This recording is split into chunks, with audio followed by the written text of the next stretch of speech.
چلے اگر اپنی دانش میں سمجھتے صحیح ہیں تو اس بات کو بھی منوانے کے لیے جب وہ ٹیبل پر آئیں گے، بہت ساری باتیں ٹیبل پر ہوں گی، صرف ٹریبیونل اور عدالتوں سے فیصلے نہیں ہوگے. میں نے یہ بھی کہا کہ یہ فیصلہ پی ٹی آئی کو زمین سے اٹھا کر آسمان پر نہیں لے جائے گا. مطلب یہ کہ ابھی کپ اور ہونٹوں کے بیچ میں بہت سارے خم ہیں جس کو عبور کرنا ہے آپ کو، تو وہ یہ پالیٹکس کو اس طرح سمجھ نہیں رہے. یہ ساری سچویشن آئی ایم سوری میں نے آپ کو نہیں اچھا بڑی مزے کی بات ہو رہی ہے. دیکھیں ایک چیز ہے، ایک جماعت آپ کی اور ایک جماعت ایک اور دوسری، وہ ایسی ہیں کہ وہ جس طرف کھڑی ہونے کا سوچتی ہیں یا کھڑی ہونے جا رہی ہوتی ہیں، لوگوں کو پتہ چل جاتا ہے کہ وہ ویو جس کی ہم بات کرتے ہیں وہ کس طرف جا رہی ہے. تو آپ بتائیں کہ کیا حکومت سے معاملات ابھی تک کب تک صحیح چلتے رہیں گے؟ کب آپ یہ فیصلہ کریں گے کہ آپ حکومت سے بس بہت ہو گیا؟ دیکھیں حکومت کا مطلب ہے کہ آپ انکمبنٹ ہے، انکمبنسی حکومت میں ہے. ایک تو وہ پریشر آپ پہ رہے گا عوام کی طرف سے. اچھا پھر آپ کو حکومت میں آپ سیکنڈری پارٹنر ہو، بلکہ تیسرے نمبر کے پارٹنر ہو. پالیسی میکنگ، ڈیسیشن میکنگ میں آپ کو کوئی بڑا رول نہ ہو، فیصلے آپ کی مرضی سے نہ ہو، بجٹ سازی میں آپ کو اس طرح شامل نہ کیا جائے. پھر کراچی کو جو قومی اہمیت ملنی چاہیے وہ نہ ملے جہاں کے ہم ریپرزینٹیو ہیں. تو کیا ہم 21 ووٹوں سے اگر اپنا وزن نہیں ڈال سکتے اور ان کو اہمیت نہیں دی جا رہی اور انعقاد خانے میں توتی کی آواز ہے، تو پھر کیا ہم یہ بتائیں کہ بھئی یہ 3.5 کروڑ عوام کے نمائندے ہیں، پھر کیا یہ اسمبلی احمد جناح روڈ اور شارع فیصل پہ لگائی جائے اور پھر لوگوں نہیں میں بڑے آسان الفاظ میں فاروق بھائی، یعنی فیصلہ سازوں کا کیا فیصلہ ہے یہ لوگ جانتے ہیں آپ کے سٹینڈ سے. یعنی یہ پرسپشن بتا رہا ہوں لوگوں کا، ہو سکتا ہے غلط ہو. فیصلہ سازوں نے کیا فیصلہ کیا ہے آنے والے وقت میں، ایم کیو ایم کیا فیصلہ کر رہی ہے، اس کی بنیاد پہ وہ جانتے ہیں. دیکھیں یہ بتائیں. یہ تو ایم کیو ایم کے بھی اینٹیسپیٹری سکلز ہیں نا، کہ وہ بھی کسی چیز کو دیکھ رہی صحیح ہے. آپ نے بیان کیا. اچھا یہ بھی ہمارے سکلز ہیں نا، Skills ہیں، کہ ہم ریڈ کرتے ہیں کہ لیکن اس کے باوجود بھی ایم کیو ایم نے تو بہت مرتبہ جو ٹائیڈ ہے، ویو ہے، اس کے خلاف بھی ہم تیرے ہیں، ہوا کے مخالف بھی ہو رہے ہیں کہ بعد مخالف سے نہ گھبرا اے آقا، یہ تو چلتی ہے تجھے اونچا اڑانے کے لیے. تو ہم نے تو ایسا بھی کیا ہے، ہم اینٹا اسٹیبلشمنٹ بھی رہے ہیں، گئے ہیں، لیکن for a reason, for a cause. اور اب ہم یہ سمجھتے ہیں کہ اس وقت ملک کسی طرح کی انسٹیبلٹی کا متحمل نہیں ہو سکتا. تو اس لیے ضرورت اس بات کی ہے کہ ایک نیشنل ایجنڈے کے علاوہ کوئی راستہ نہیں. اگر فرض کر لیں، فرض امیجنیشن میں کہ یہ اس وقت حکومت کی باغ ڈور پی ٹی آئی کے ہاتھ میں دی جائے، تو کیا وہ پیٹرولیم لیوی کو ختم کر دیں گے؟ پیٹرولیم لیوی ان کے 4 سالوں میں ختم نہیں ہوئی. کیا وہ زراعت پر وڈیروں جاگیرداروں پر ٹیکس لگا دیں گے جو انہوں نے 4 سالوں میں نہیں لگایا؟ تو اس کا مطلب ہے کہ ان کے بھی ہینڈی کیپ ہے نا، وہ بھی کئی چیزوں میں مصلحتوں کا شکار ہے. تو آپ انہی چیزوں پہ اس وقت موجودہ حکومت کو کیسے کریٹیسائز کر سکتے ہیں؟ تو بہت ساری چیزیں اس وقت بھائی آپ تو کہتے تھے کہ ہم اور اسٹیبلشمنٹ ایک پیج پر ہیں. آپ کیوں کہتے تھے؟ آپ کے وزیر اعظم بھی کہہ رہے ہیں ویسے، یہ کل انہوں نے کہا ہے کہ میرے سیاسی کریئر میں ایسا میں نے یہ پیج میں نے دیکھا نہیں آج تک جتنا ایک پیج پہ ہم ہیں جنن کیے ہوئے. اچھا، یہ کہنے کے کچھ ہی مہینوں کے بعد جو ہے وہ اگر معاملات مختلف ہو جائیں، اللہ نہ کرے، بالکل میں نہیں چاہتا کہ اللہ نہ کرے، اللہ نہ کرے. جیسے پی ٹی آئی کے زمانے میں ہوا تھا. پہلی بات تو آپ کو یہ جملہ کہنا بھی نہیں چاہیے، کیونکہ آپ کو اسٹیبلشمنٹ کا جو رول ہے وہ پلر آف دی اسٹیٹ ہے، ایک کانسٹیٹیوشنل انسٹیٹیوشن ہے، اور ان کا انپٹ بہت ساری پالیسیز میں بہت ضروری ہے، اور پھر ایگزیکیوشن آف پالیسیز میں ان کا ایک رول ہے. لیکن اس کا یہ مطلب نہیں ہے کہ آپ اپوزیشن کو یہ کہہ کے ڈرائیں جیسے پی ٹی آئی ڈراتی تھی کہ بھئی آپ کیا کر لیں گے، آپ کیا ہمارا اکھاڑ لیں گے. کیوں یہ کہتے تھے نا؟ اس لیے کہ عموماً یہ ہوتا ہے کہ اسٹیبلشمنٹ پر یہ الزام آتا ہے کہ کسی بھی حکومت کو ہٹانے میں اور لانے میں ان کا کوئی رول ہوتا ہے. تو یہ سیاسی جماعتوں کی اپنی کمزوری ہے، انہیں اس کو دور کرنا چاہیے. بالکل. اور کسی پرائم منسٹر کو یہ نہیں کہنا چاہیے میرے خیال میں. اچھا سر، آئی بی پیز کے بارے میں اس وقت بڑی ٹینشن ہے ملک بھر میں. بہت ساری پرائیویٹ کارپوریشنز ہیں جن کو فنڈز مل رہے ہیں لیکن بجلی نہیں فراہم ہو رہی. ایم کیو ایم کا کیا سٹانس ہے اس چیز کو لے کے؟ ایم کیو ایم تو اس بجٹ کی اسپیچ میں، شیڈو بجٹ میں اپنے بالکل واضح سٹینڈ لیا کہ بھائی کیپیسٹی چارجز جو ہیں یہ ہماری اکانومی کو بلیڈ کر رہے ہیں، یہ بہت بڑا ہیمریج ہے. اگر اس کو پلگ نہیں کیا اور یہاں اس بلیڈنگ کو نہیں روکا تو واپسی پھر ممکن نہیں ہوگی. ابھی بھی وقت ہے کہ جو معاہدے ہوئے تھے اس وقت کی شاید ضرورت تھی جب محترمہ بینظیر بھٹو شہید کی پہلی حکومت تھی، اس وقت یہ کیے گئے تھے. اب ہماری بجلی کی پروڈکشن اچھی ہے، ٹرانسمیشن اور ڈسٹریبیوشن میں پرابلم ہے. بالکل تو اب ہمیں ان سے بجلی نہیں چاہیے تو ریویو ہونے چاہیے. سونیا صاحب کے دور میں بھی دیکھیں نا وہ حکومت کے اسٹیٹ اونڈ جو حکومت کے اپنے گھر ہیں آئی پی پیز میں، تو وہ بھی ان کے بارے میں تو جلدی پالیسی بن سکتی ہے، ان کے بارے میں تو کام ہو دیکھیں جو لوکل ہے نا ان کو تو انگیج کیا ان کے بارے میں بھی اور انٹرنیشنل بھی جو انویسٹمنٹ ہے اس میں چائنیز انویسٹمنٹ پیچھے سے بہت ساری ہے، تو چائنا کے ساتھ تو بہت فری کمیونیکیشن اور ڈائلاگ ہو سکتا ہے.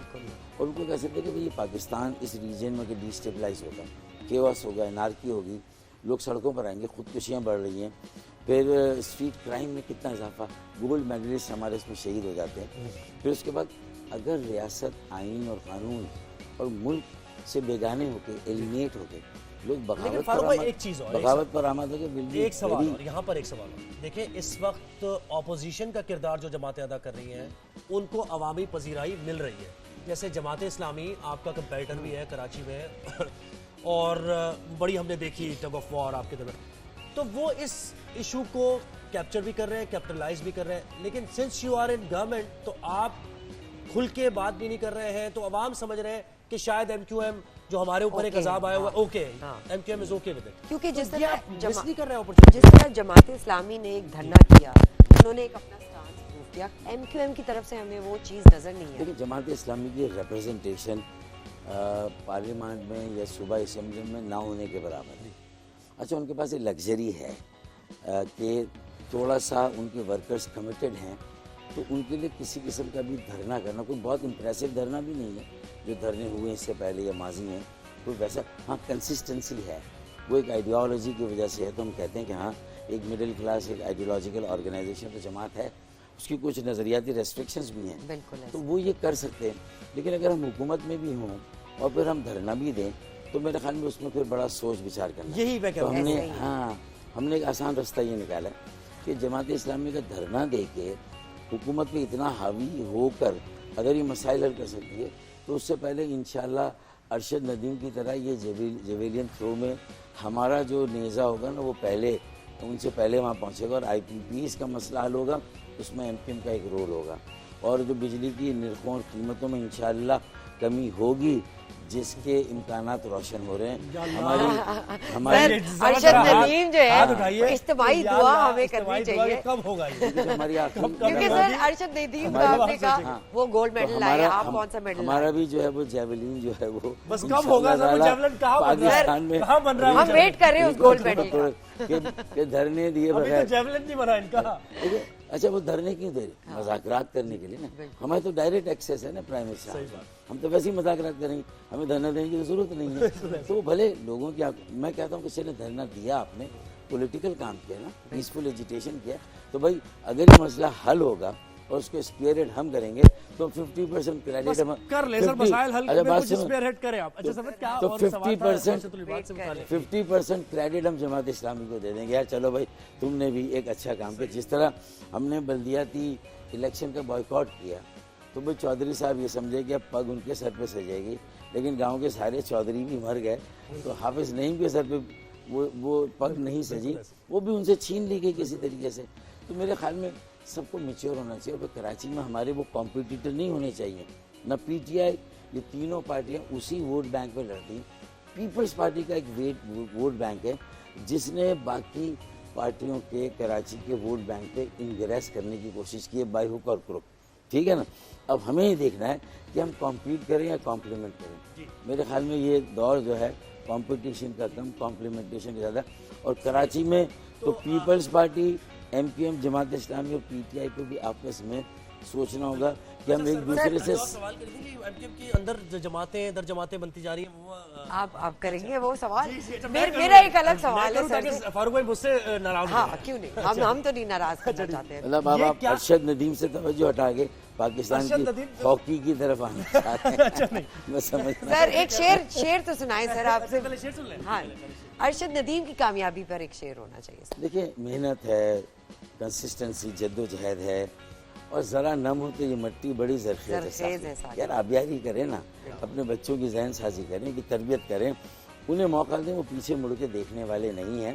اور بالکل اسی طرح ہے کہ اس سے پہلے کہ کسی رسم پہ وارے جائیں، صحیح بات. اس سے پہلے کہ کسی رسم پہ وارے جائیں، چل کسی خواب کی تکمیل میں مارے جائیں. کیا بات ہے، کیا بات ہے. اچھا یہ بتائیے کہ یہ جو خواب کی تکمیل کب ہوگی؟ جماعت در جماعت بنتی جا رہی ہے، پی ایس پی آ رہی ہے، پھر ایم کیو پاکستان بن گئی ہے، پھر یہ سننے میں آ رہا ہے کہ عشرت العباد صاحب آ رہے ہیں، نئی جماعت بنا رہے ہیں. کون کون جا رہا ہے اس میں یہ بتائیے. دیکھیں خواب کی تکمیل کے لیے تو علامہ اقبال کی روح بھی ہم سب سے سوالی ہے. صحیح ہے. لیکن میں نے خواب دیکھا تھا، صحیح. جو میرا نظریہ تھا اور جو قائد اعظم محمد علی جناح نے پھر بڑے صحیح کے مسلمانوں کے ساتھ مل کے بنایا پاکستان، ٹرینیں تو یہ خواب کی تکمیل کا ایک حصہ ہے جو وہ نئی کہہ رہے جماعت ہیں کہ یہ وہ پاکستان تو نہیں ہے جس کا خواب میں نے دیکھا تھا نا.